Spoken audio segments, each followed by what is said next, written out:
ఒక నిమిషం విజువల్ నువ్వు మధ్యలో క్లారిటీ వస్తలేదు.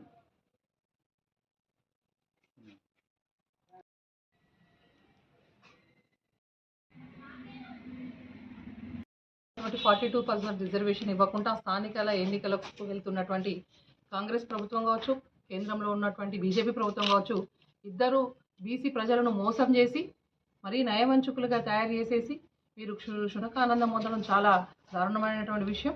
బీసీలకు ఖచ్చితంగా మీరు ఏదైతే హామీ ఇచ్చారో ఇచ్చిన ప్రకారం 42% రిజర్వేషన్ ఇవ్వాలని చెప్పేసి శ్రీమతి కల్వకుంట్ల కవితక్క గారు, జాగృతి వ్యవస్థాపక అధ్యక్షురాలు గారు నిన్న కామారెడ్డిలో రైలు రోకో చేయడం జరిగింది. ఆ చేసిన సందర్భంలో మీరు ఇస్తారన్నటువంటి హామీ నిలబెట్టుకోకపోవడం వల్ల అక్కడ మహిళలను కూడా చూడకుండా అతి దారుణంగా మహిళలందరినీ కూడా అరెస్ట్ చేసి బట్టలు కూడా చిరిగిపోయే విధంగా అరెస్టు చేయడం దాన్ని మీరు తెలంగాణ జాగృతి మహిళా విభాగం నుంచి మేము తీవ్రంగా ఖండిస్తున్నాం. ఎందుకనంటే మీరు చెప్పిన హామీనే అమలు చేయండి అని చెప్పేసి అడగడం జరిగింది కవితక్క గారు. వేరే కొత్తగా గొంతమ్మ కోరికలు ఏమి కోరలేదు. బీసీలకు ఇచ్చిన హామీ నెరవేర్చిన తర్వాతనే స్థానిక ఎన్నికలకు పోవాలి, అప్పటి వరకు ఆపాలి అని చెప్పేసి ప్రశ్నించడం జరిగింది. ప్రశ్నించడం కూడా ఈ రాష్ట్ర ప్రభుత్వం చేస్తున్నటువంటి హక్కు కూడా లేదా? మరి కేంద్ర ప్రభుత్వం, రాష్ట్ర ప్రభుత్వం ఇద్దరు కలిసి కుమ్మక్కై బీసీ ప్రజలను మోసం చేయడంలో ఇప్పటికైనా బీసీ ప్రజలందరూ మనం గమనించాలి. ఏదైతే ఇప్పుడు ఎలక్షన్స్ మీరు నోటిఫికేషన్ ఇచ్చారో ఇచ్చినటువంటి రిజర్వేషన్ చూసుకున్నట్లయితే 42% రిజర్వేషన్ అని చెప్పేసి చెప్పారు, కానీ 17% మాత్రమే ఈరోజు బీసీలకు రిజర్వేషన్ అమలు చేయడం జరిగింది. అంటే మీరు ఇష్టం ఉన్నట్టుగా ఎక్కడైతే కాంగ్రెస్ అభ్యర్థులు ఉన్నారో, ఎక్కడైతే కాంగ్రెస్ అభ్యర్థులు గెలుస్తారని చెప్పేసి మీకు ఒక బలమైన నమ్మకం ఉందో అక్కడ మీకు అనుకూలంగా రిజర్వేషన్ని తెచ్చుకోవడం జరిగింది.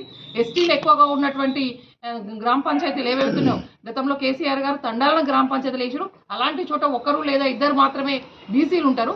అలాంటి చోటనేమో ఒకరికి బీసీలు ఇవ్వడం జరిగింది. ఎస్టీలకు రిజర్వేషన్ ఇవ్వాల్సిన చోటనో ఒకరిద్దరికి నామమాత్రంగా బీసీలకు ఇచ్చారు. ఆ గ్రామంలో ఎక్కువగా బీసీ జనాభా ఉన్న చోట జనరల్ ఇవ్వడం జరిగింది, ఎస్సీ ఇవ్వడం జరిగింది. ఇది చాలా దౌర్భాగ్యమైనటువంటి పరిస్థితి. అసలు ఏ ప్రాతిపాదికన మీ రిజర్వేషన్ని మీరు రిలీజ్ చేసినా కూడా అర్థం కానటువంటి ఈరోజు బీసీ ప్రజలందరూ కూడా ఆగమవుతున్నారు. మీరు ఖచ్చితంగా ఏదో ఇప్పుడు దాట వేసుకుంటారని అనుకుంటారు, కానీ భవిష్యత్తులో దీనికి సంబంధించినటువంటి మూల్యాన్ని మీకు చెల్లించుకోవడం జరుగుతుంది. బీసీ ప్రజలందరూ కూడా ఈరోజు పార్టీలకు అతీతంగా, కులాలకు అతీతంగా బీసీ ప్రజలందరూ కూడా ఏకం అవ్వడం జరిగింది. ఈ మూల్యం తప్పకుండా కాంగ్రెస్ ప్రభుత్వం కావచ్చు, కేంద్రంలో ఉన్నటువంటి బీజేపీ ప్రభుత్వానికి చెల్లించడం జరుగుతున్నది. ఎందుకంటే ఈరోజు బీసీ ప్రజలందరూ కూడా ఏకమయ్యి ఖచ్చితంగా అనుకునేదంటే జనరల్ స్థానాల్లో కూడా బీసీలు నిలబడేసి బీసీల ఐక్యత ఏంటిదో చాటి చెప్పాలి.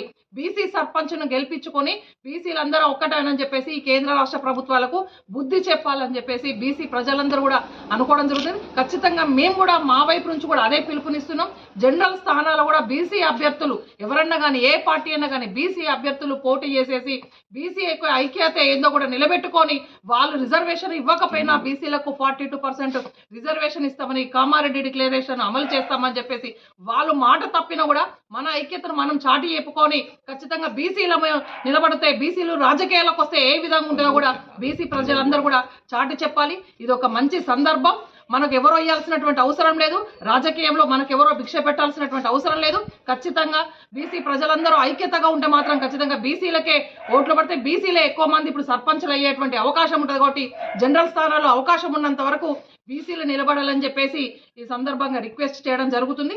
కేంద్ర రాష్ట్ర ప్రభుత్వాలను నమ్మి ఇప్పటివరకు మోసపోయినటువంటి బీసీ ప్రజలందరూ కూడా ఇప్పటికైనా కన్ను తెరవాలి. అసలు మన కోసం పోరాటం చేసేటువంటి వ్యక్తులు ఎవరో కూడా మీరు గమనించాలి. ఏదైనా అధికారంలో ఉన్నటువంటి కేంద్ర రాష్ట్ర ప్రభుత్వాలు పట్టించుకోవడం లేదు రిజర్వేషన్ గురించి. అదేవిధంగా ప్రతిపక్షంలో ఉన్నటువంటి టీఆర్ఎస్ పార్టీకి సంబంధించినటువంటి నాయకులు కూడా ఏదో అక్కడో ఇక్కడో మాటపూర్వకంగా బీసీల గురించి మాట్లాడడం జరుగుతుంది తప్ప ఎక్కడ గలమెత్తడం కానీ, ఉద్యమం చేయడం కానీ, ఈ స్థానిక ఎలక్షన్స్ సంబంధించి గట్టిగా పోరాటం చేసి దీన్ని ఆపాలి, రిజర్వేషన్కు వచ్చేంత వరకు మీరు అమలు చేయొద్దు అని చెప్పేసి ఎక్కడ కూడా ఫైట్ చేసిన సందర్భం లేదు. కేవలం బీసీల కోసం కొట్లాడేటువంటి నికాస్ అయినటువంటి వ్యక్తి ఎవరైనా అది శ్రీమతి కల్వకుంట్ల కవితక్క గారే. కవితక్క గారు కామారెడ్డిలో జరుగుతున్నటువంటి జాగృతి జనం బాటలో భాగంగా ఏదైతే ఎలక్షన్ కోడ్ అమలైందని చెప్పేసితోటే వెంటనే బీసీ డిక్లరేషన్ మీరు అమలు చేయకుండా ఎట్లా స్థానిక ఎలక్షన్స్ పోతారో అని చెప్పేసి నిన్న అప్పటికప్పుడు ఆలోచించుకొని రైలు రోకో చేపట్టడం జరిగింది. కానీ ఆ రైలు రోకోలో చాలా అమానుషంగా ఈ రాష్ట్ర ప్రభుత్వం పోలీసు యంత్రాంగం మరి కాంగ్రెస్ పార్టీకి వాళ్ళు పనిచేస్తున్నారు తప్ప ప్రజల కోసం, ప్రజల రక్షణ ఇచ్చుట్లో మాత్రం వాళ్ళు పనిచేస్తలేరు. చాలా అతి ఉత్సాహం చూపిస్తున్నారు. పోలీసు యంత్రాంగం వాళ్ళకి రక్షణ ఇస్తున్న తప్ప పేద ప్రజలకు కానీ, మహిళలకు కానీ ఎక్కడ రక్షణ కల్పించట్లేదు. ఎక్కడ జాగృతి వాళ్ళు ఏం చేస్తారా, వాళ్ళని ఎట్లా ఈడ్చుకెళ్ళి డీసీఎం లెక్కించాలా, ఎవరు ఉద్యమం చేస్తారని చూస్తారు. దయచేసి మీరు గుర్తుపెట్టుకోండి, ఇప్పుడు ఈ కాంగ్రెస్ ప్రభుత్వం అధికారంలో ఉండడం తాత్కాలికం మాత్రమే, అది కొద్ది రోజులు మాత్రమే. మళ్ళీ మీరు డ్యూటీలో ఉంటారు, ఏదో ఒక రోజు మాకు కూడా ఖచ్చితంగా అధికారం వస్తుంది. ఈ రోజు మీరు అవమానించి ఇంత అమానుషంగా మహిళలను కూడా చూడకుండా అరెస్ట్ చేసి డీసీఎంలో లెక్కించుకోవడం, కవితక్క గారికి అరెస్ట్ చేస్తున్న సందర్భంలో చేతికి చాలా పెద్ద గాయం జరిగింది. వెళ్ళడం చాలా దారుణమైనటువంటి పరిస్థితి. దాన్ని తెలంగాణ జాగృతి మహిళా విభాగం పక్షాన మేము ఖండిస్తున్నాం.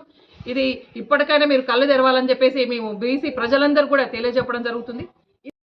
మీరు భజన చేసుకుంటున్నారు, అది కాదు ప్రజల దగ్గరికి రావాలని చెప్పేసి కవితక్క చాలా సందర్భాల్లో చాలా మీడియా సమావేశాలలో కూడా చెప్పడం జరిగింది. మీరు సోషల్ మీడియాలో, ట్విట్టర్లో, ఇన్స్టాగ్రామ్లో పెట్టడం కాదు, ప్రజాక్షేత్రంలోకి రావండి అని చెప్పేసి కూడా చాలాసార్లు ప్రశ్నించడం జరిగింది. కవితక్క గారు ప్రశ్నించగానే తర్వాతనే హరీష్ రావు గారు, కేటీఆర్ గారు ప్రజల దగ్గరకు వచ్చారు, రైతుల దగ్గరకు వచ్చారు.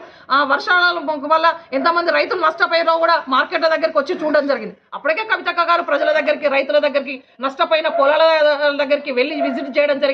ఆ తర్వాత మీరు వచ్చారు. అంటే కవితక్క ప్రశ్నించిన తర్వాత మీకు సమస్యలు ఏమున్నాయని మీరు రాండి, ప్రజాక్షేత్రంలోకి రాండి అని చెప్తే గానీ మీకు గుర్తుకు రానటువంటి పరిస్థితిలో ఉన్నారు. ఇప్పటికైనా దయచేసి మీరు కవితక్క గురించి మాట్లాడడం పక్కన పెట్టేసుకొని ప్రజాక్షేత్రంలోకి వచ్చేసి ప్రజల సమస్యలు పరిష్కారం చేయించడంలో ప్రతిపక్ష పాత్ర గట్టిగా పోషించాలని చెప్పేసి ఈ సందర్భంగా కోరడం జరుగుతుంది.